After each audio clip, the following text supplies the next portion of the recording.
Zero Mile is a Terminus Media production. If you would like to know more about Terminus Media, please head on over to terminusmedia.com. Now, on with your show. Hello, welcome to Zero Mile, your final stop in Atlanta's geek culture. I am Matthew Malice, subbing in for Kelly this week, and these are my two co-hosts. Zonga Fielding. I'm Chris Cowan. Well, let's get right to it, see what pulled into the station for comic books this week. All right, Marvel's got some exciting news for all of you Marvel insiders. They're offering some bonus incentives for people to get print copies of Secret Empire. You will get a bonus 1,000 points per issue. So when you cash in your digital code, you'll get 1,200 points per issue. And if you cash in all 9 for the entire series, you will get a bonus 10,000 points. Oh, Jesus. Yeah, well, What do the points do exactly? you can cash them in for all sorts of free stuff. If you play some of the Marvel mobile games, you can get little bonus packs that would normally cost you money. You can get for that. Alright. You can get little wallpapers and stuff. I think at about 2,000 points a pop, you can get little wallpapers for your Can you get mobile digital devices. comics? There are digital comics. They're a bit more. They've got prizes that go all the way up to like 600,000 points. You can get some interesting little exclusive collectibles, comics, digital They're stuff. gonna fly you to Marvel Exactly. Marvel Studios. It's not quite the cash in 7 million for the Harrier jet thing that Pepsi used to offer back in the day, but it's close. It's close. So one of these days, maybe you can get yourself a Quinjet. Oh, cool! I like a Quinjet. Also what I like. What season is it, by the way? I'm gonna say rabbit season. I'm going to say the duck season. No, it's bat season. DC has just recently done a crossover with various cartoon Looney Tune characters, and the one that Batman gets is Elmer Fudd. Yeah, I know. It sounds really odd. He's the great hunter. He is the great hunter. Craven the Hunter. He's The Looney Tunes. Company.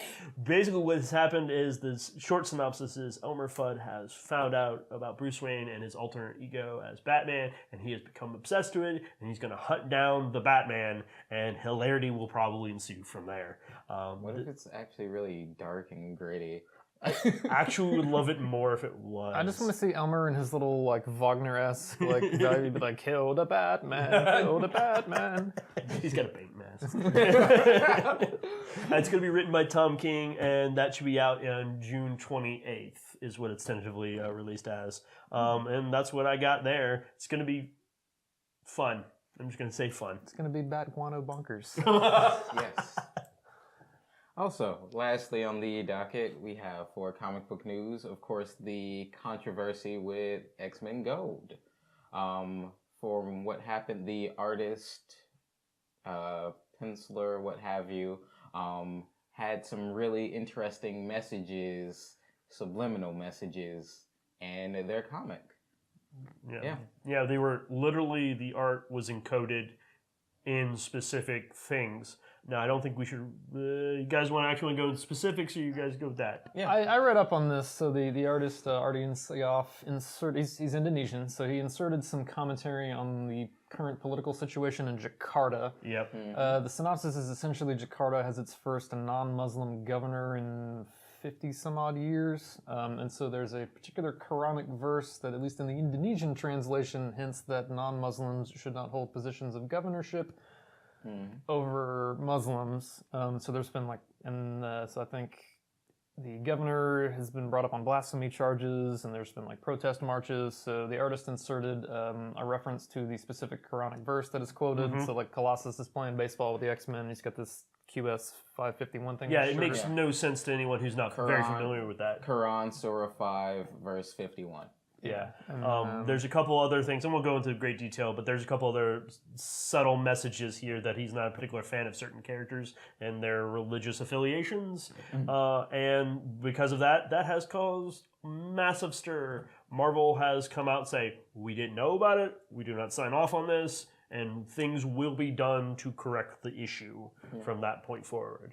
Yeah, so subsequent printings, the digital edition and probably the collected editions, they will have removed the offending references or some numeric references, the verse reference. They have said they're going to take disciplinary action against the artist. They have not come out and explicitly stated what, although I think he was only solicited to do the first 3 issues of X-Men Gold, so he might just end up doing the first issue of X-Men Gold. It'll be interesting to see what work he will get later on down the field. He has worked on some other Marvel titles. He's also worked Batman. on DC titles as well. Yeah. I have a distinct feeling that those contracts and associations will get rearranged. after this point. Quite possibly. Well, that's what we got for comic books this week. Where can we get you guys? You can find me on Twitter at MutantBiscuit. And you can find me at Zonga Audio. I am at BioImportance on Twitter. And as always, if you got feedback for us, you can go to 0 mile at terminusmedia.com. Make sure to like, share, and subscribe, everyone. See ya. Bye. Have a good week.